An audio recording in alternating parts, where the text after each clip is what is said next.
నమస్కారం city news కి స్వాగతం. రాష్ట్రంలో విధ్వంస పాలనకు చర్మగీతం పాడేందుకు ప్రజలు సిద్ధంగా ఉన్నారని టీడీపీ పశ్చిమ నియోజకవర్గ ఇన్ఛార్జ్ కోవెలమూడి రవీంద్ర తెలిపారు. అరండల్పేటలోని జిల్లా పార్టీ కార్యాలయంలో ఆయన మీడియాతో మాట్లాడారు. ఎవరిది అభివృద్ధో ఎవరిది విధ్వంసమో ప్రజలు ఇప్పటికే గమనించారని చెప్పారు. సంపూర్ణ మద్యపాన నిషేధం చేసి మరలా ఓట్లు అడుగుతానని ప్రకటించిన సీఎం జగన్ ఎక్కడ అమలు చేశారో చెప్పాలని నాని ప్రశ్నించారు. గుంటూరులో డయేరియాతో ప్రజలు మరణిస్తున్నా ప్రభుత్వం చోద్యం చూస్తుందని కోవెలమూడి నాని ధ్వజమెత్తారు. పరిపాలన సంక్షేమం పేరుతో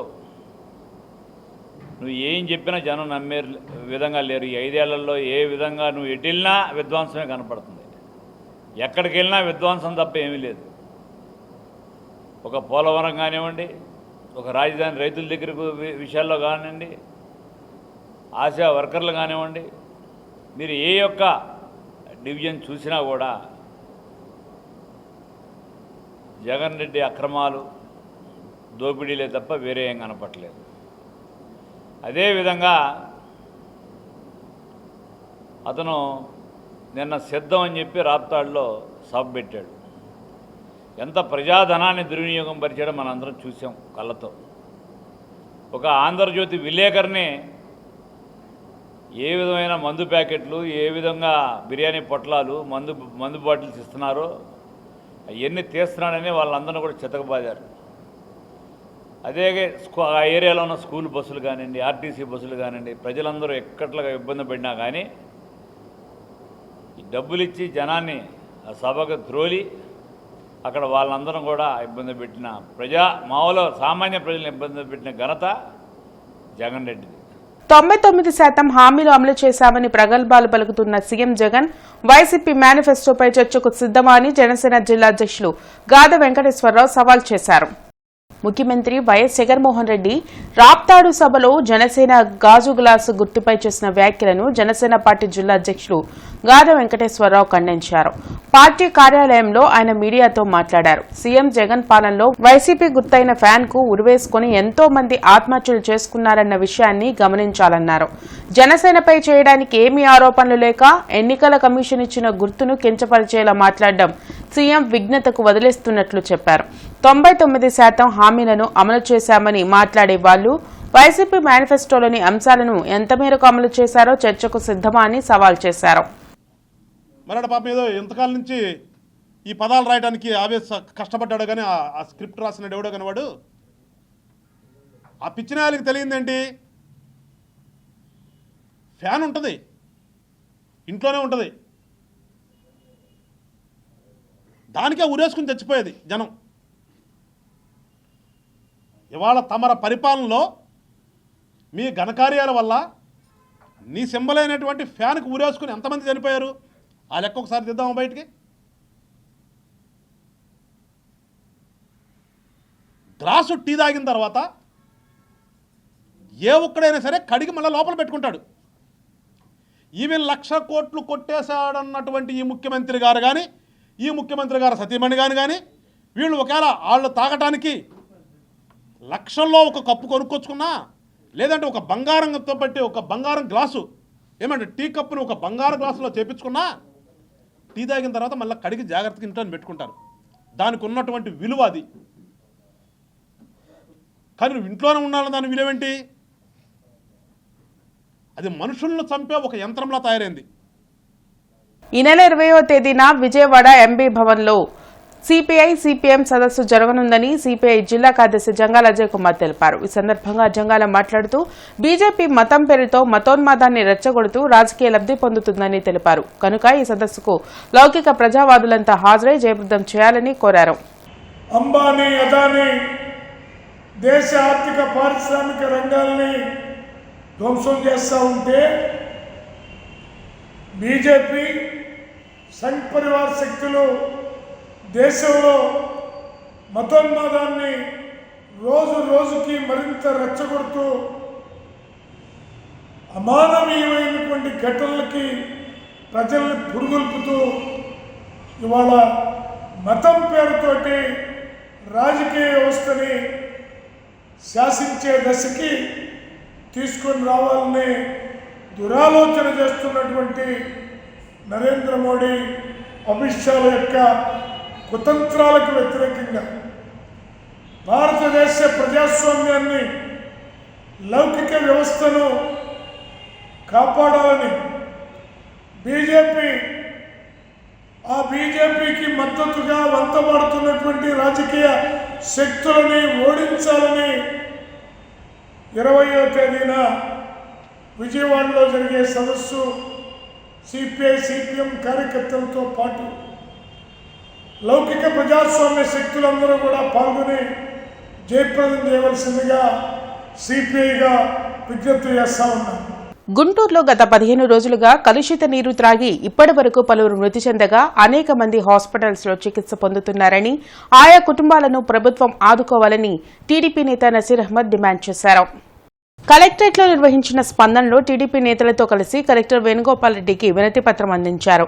డయేరియాతో ఇప్పటి వరకు 4 మృతి చెందారని, ఒక్కరికే ప్రభుత్వం ఆర్థిక సాయం అందించిందని నసీర్ అన్నారు. కలుషిత నీరు త్రాగి ప్రజలు చనిపోతూ ఉంటే స్థానిక శాసనసభ్యులు తప్పుడు ప్రచారం చేయడం సిగ్గుచేటన్నారు. కానీ ఈరోజు ఒక శాసనసభ్యుడిగా ఉండి చనిపోయినటువంటి కుటుంబాలను ఓదార్చడానికి వెళ్లకుండా చనిపోయినటువంటి వ్యక్తులు వేరే కారణాలతో చనిపోయారు అని చెప్పి మాట్లాడడం నీకే చెల్లింది నిస్సిగ్గుగా. గుట్కా గంజాయిలు అమ్ముకునేటువంటి నీకు ఒక మనిషి ప్రాణం గురించి ఏం తెలుస్తుందని చెప్పి ఈ సందర్భంగా ముస్తఫా గారిని అడుగుతా ఉన్నా. ఎక్కడైనా ఒక ఇంటికి వెళ్ళి పరామర్శించావా? ఒక కలెక్టర్ గారికో, ఒక ఎంఆర్ఓ గారికో, ఒక కమిషనర్ గారికో ఈ వ్యక్తి చనిపోయాడు, వీటి మీద నిర్ధారించుకొని వీళ్ళకి సహాయం చేయమని చెప్పి అడిగావా ముస్తఫా గారని చెప్పి ఈ సందర్భంగా నేను అడుగుతా ఉన్నా. ప్రజల పక్షాన పోరాడడానికి తెలుగుదేశం పార్టీ నాయకులు, కార్యకర్తలందరూ కూడా కలిసి గత 15 రోజుల నుండి చనిపోయినటువంటి ప్రతి ఒక్క కుటుంబాన్ని కూడా పరామర్శిస్తూ ఉన్నాం. వారికి కావాల్సినటువంటి ఆర్థిక సహాయం చేస్తూ ఉన్నాం. మంచినీటి ట్యాంకర్లను పెట్టాం. ప్రతి ఒక్కరు కూడా అవగాహన కల్పిస్తూ ఉన్నాం. మా నాయకుడు చెప్పినటువంటి విధంగా ఇంటింటికి మంచినీరు ఇచ్చేటువంటి కార్యక్రమానికి కూడా శ్రీకారం చుట్టాం. దళితులకు సంబంధించిన ఎస్సీ కార్పొరేషన్ నిధులను జగన్ పక్కదారి పట్టించి దళితులకు అన్యాయం చేశారని టీడీపీ ప్రతిపాడు నియోజకవర్గ ఇన్ఛార్జ్ రామాంజనేయులు అన్నారు. జిల్లా తెలుగుదేశం పార్టీ కార్యాలయంలో జరిగిన ప్రతిపాడు నియోజకవర్గ దళితుల ఆత్మీయ సదస్సులో రామాంజనేయులు ముఖ్య అతిథిగా పాల్గొన్నారు. జగన్ ఫిరంగిపురం మేరీమాత విగ్రహానికి ఘాట్ రోడ్డు నిర్మాణం చేస్తామంటే నమ్మడానికి సిద్ధంగా లేమన్నారు. దళితుల కోసం కార్పొరేట్ పాఠశాలకు దీటైన పాఠశాలలను చంద్రబాబు నిర్మిస్తే వాటిని మూసివేసిన ఘనత ముఖ్యమంత్రిదన్నారు. దళితులను మోసం చేస్తున్న జగన్ కు రానున్న ఎన్నికల్లో ప్రజలు బుద్ధి చెప్పడానికి సిద్ధంగా ఉన్నారన్నారు. జగన్ ప్రతి గ్రామంలో కల్తీ మద్యాన్ని బెల్ట్ షాపుల ద్వారా అమ్మిస్తూ దళితుల ఆరోగ్యాలను హరిస్తున్నారని ఆరోపించారు. కార్యక్రమంలో మాజీ Christian corporation chairman Maddirala Mani, Janasena నాయకులు కొరపాటి నాగేశ్వరరావు తదితరులు పాల్గొన్నారు. ఒకే మాటతో, ముక్త కంఠంతో మళ్ళా రాజ్యాంగబద్ధమైనటువంటి మా అంబేద్కర్ గారు, జగజ్జీవన్ రామ్ గారు మాకు ప్రసాదించినటువంటి హక్కులు తిరిగి రావాలి, మా పథకాలు తిరిగి పునర్నిర్మాణం కావాలి, మా సాధికారతకు, మా ఉద్యోగ భవిష్యత్తుకు, మా పిల్లల భవిష్యత్తుకు, మా కుటుంబాల అభివృద్ధికి దోహదపడేటటువంటి బాబు షూరిటీ భవిష్యత్తు గ్యారంటీ ద్వారా మా దళిత కుటుంబాలు భవిష్యత్తులో లక్షాధికారులు అవుతారు. మరి 20 లక్షల ఉద్యోగాల యువగళము ద్వారా మా పిల్లలకు ఉద్యోగాలు వస్తాయి. అంతవరకు మాకు నిరుద్యోగ వృత్తి కింద సహాయం అందుతుంది. మా ఇళ్ళలో ఉన్నటువంటి ఆడవాళ్లకు ఆడబిడ్డ నిధి కింద డబ్బులు వస్తాయి. మేము కౌలు రైతులైతే మాకు కౌలు రైతుల కింద అన్నదాత కింద డబ్బులు వస్తాయి. మరి అదేవిధంగా మా పిల్లలు చదువుకుంటే మా అమ్మలకు అమ్మ. కాపు సంక్షేమ సంఘం మహిళా విభాగం ఆత్మీయ సమావేశం అరండల్పేటలో జరిగింది. మహిళా విభాగం ఆధ్వర్యంలో జరిగిన ఆత్మీయ సమావేశంలో కాపు నాయకులు మాట్లాడుతూ కాపు సంక్షేమ సంఘం అనేది ఒక వ్యవస్థ అని, సమాజం బాగు కోసం కాపు సంక్షేమ సంఘం పూర్తి స్థాయిలో పనిచేస్తుందన్నారు. ఎన్నికల్లో ప్రధాన పాత్ర పోషిస్తున్న మహిళలు వైసీపీ ప్రభుత్వాన్ని గద్దెదింపాలనే ఉద్దేశంతో ఉన్నారన్నారు. చంద్రబాబుతోని రాష్ట్ర అభివృద్ధి సాధ్యమవుతుందనే ఉద్దేశంతో జనసేన టీడీపీతో పొత్తు పెట్టుకుంటుందన్నారు. రానున్న ఎన్నికల్లో జనసేన పార్టీని బలోపేతం చేసేందుకు కాపు సంక్షేమ సంఘం పూర్తి స్థాయిలో పనిచేస్తుందన్నారు. కార్యక్రమంలో రాష్ట్ర ప్రెసిడెంట్ కళావతి, జిల్లా ప్రెసిడెంట్ శ్యామ్ ప్రసాద్, జిల్లా మహిళా విభాగం ప్రెసిడెంట్ ధనలక్ష్మి, ఎర్రంశెట్టి నాగరాజు తదితరులు పాల్గొన్నారు. Goodness of the government for the AP government, AP people కోసం పవన్ కళ్యాణ్ గారు ఈ పొత్తు పెట్టుకొని, చంద్రబాబు గారు టీడీపీ పార్టీతో పొత్తు పెట్టుకొని ఈరోజు ఎలక్షన్స్కి ముందుకెళ్తున్నాము. అలానే బీజేపీతో కూడా పొత్తు పెట్టుకోవడానికి ట్రై చేస్తున్నారు. బట్ పొత్తులు అనేది రాజకీయాల్లో చాలా అవసరము, కామన్. దీన్ని ఎవరు కూడా మనం ఎక్కువ పర్సనల్గా తీసుకోకూడదు. మనం కాపు సంక్షేమ సేనాని మనం ఒక్క కాపులమే కలిసి ఉండడం కాదండి, కాపులతో పాటు ఎస్సీ ఎస్టీ బీసీ వర్గాలని మనం కలుపుకుంటూ వెళ్ళి పవన్ కళ్యాణ్ గారిని మనమే ఆయనకి ఓన్ చేయాలి. ఆ కులాలకి మనం చేయాలి పవన్ కళ్యాణ్ గారిని ఓన్ అయ్యేలాగా. అలా చేయాలంటే మనం ఏం చేయాలి? ఈ ఎర్రామ్ జోగి గారు పెట్టిన ఈ యొక్క కార్యక్రమానికి మన బండికల్లి శ్యాంప్రసాద్ గారు మాకు ఈ యొక్క అవకాశం ఇచ్చారు. వారు చెప్పిన మాటలు చాలా చక్కగా పెట్టారు. అలానే ఈ లేడీస్ కూడా ఇంత చక్కగా వచ్చి మాట్లాడతారని మేము ఇప్పుడే చూస్తాం. చాలా చక్కగా మాట్లాడే సోదరి వాళ్ళందరూ కూడా మనం ఈ యొక్క కార్యక్రమాన్ని అందరం ముందుకు తీసుకెళ్ళి మన కాపు సంఘానికి ఆక్స్ఫర్డ్ 25వ యానివర్సరీ వేడుకలు ఘనంగా జరిగాయి. ఎలియం గ్రౌండ్స్ లో జరిగిన వేడుకల్లో రాష్ట్ర వైద్య ఆరోగ్య శాఖ మంత్రి విడుదల రజని, సినీ హాస్య నటులు బ్రహ్మానందం ముఖ్య అతిథులుగా పాల్గొన్నారు.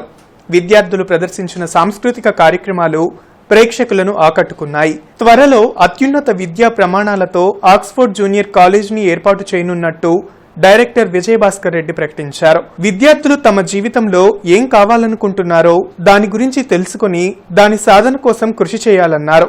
దేశానికే ఆదర్శంగా రాష్ట్ర ప్రభుత్వం విద్యారంగంలో అనేక అభివృద్ధి కార్యక్రమాలను అమలు చేస్తుందని మంత్రి రజని అన్నారు.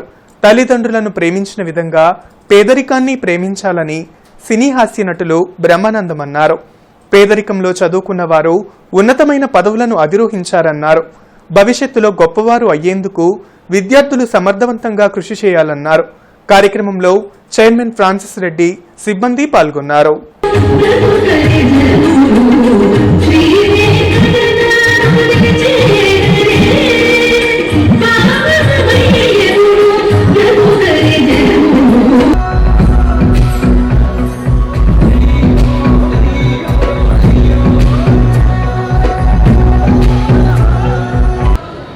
దేశానికే ఆదర్శంగా ఆంధ్రప్రదేశ్ ప్రభుత్వము ఈరోజు ప్రభుత్వ బడులలో ఇస్తున్నటువంటి విద్య కావచ్చు, ఇస్తున్నటువంటి ఇన్ఫ్రాస్ట్రక్చర్ ఫెసిలిటీస్ కావచ్చు, అండ్ అందిస్తున్నటువంటి ఒక చక్కటి చదువులు కావచ్చు. ఈరోజు we are no less in compared to any of the states అని చెప్పొచ్చు. We are competing with the world అని చెప్పి ఈరోజు ప్రౌడ్గా చెప్పొచ్చు. ఆ విధంగా ఈరోజు మనము చదువుల వైపు నుంచి, విద్య వైపు నుంచి మనము ప్రోత్సహిస్తూ ఇంగ్లీష్ మీడియంని ఇంట్రడ్యూస్ చేస్తూ ఈరోజు జూనియర్ టోఫెల్ లాంటివి కూడా ఈరోజు గవర్నమెంట్ స్కూల్స్లో మనం అందిస్తున్నామంటే ఒకసారి ఆలోచన చేయండి. స్మార్ట్ ట్యాబ్స్ ఇవ్వడం కానీ, ఈ విధంగా ఈరోజు జగనన్న ప్రభుత్వం పిల్లల్ని ఎంకరేజ్ చేస్తూ అన్ని విధాలుగా కూడా నరిష్ చేసి వాళ్ళు మళ్ళీ బయటకు వెళ్ళినప్పుడు కూడా ఎక్కడ వాళ్ళు ఏదో వెనుకబడినట్టుగా ఫీల్ అవ్వకుండా ఈరోజు అన్ని విధాలుగా కూడా ఎంకరేజ్ చేస్తున్నారు.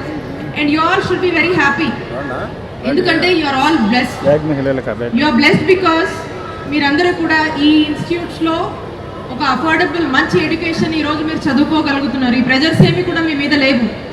So all that is you need to properly plan your time. And మీ అకాడమిక్స్లో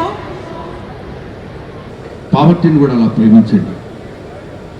పావర్టీ మనకి ఎన్ని జీవితాల్లో ఎన్ని నేర్పుతుందో అందుకే నా బయోగ్రఫీలో నేను రాశాను.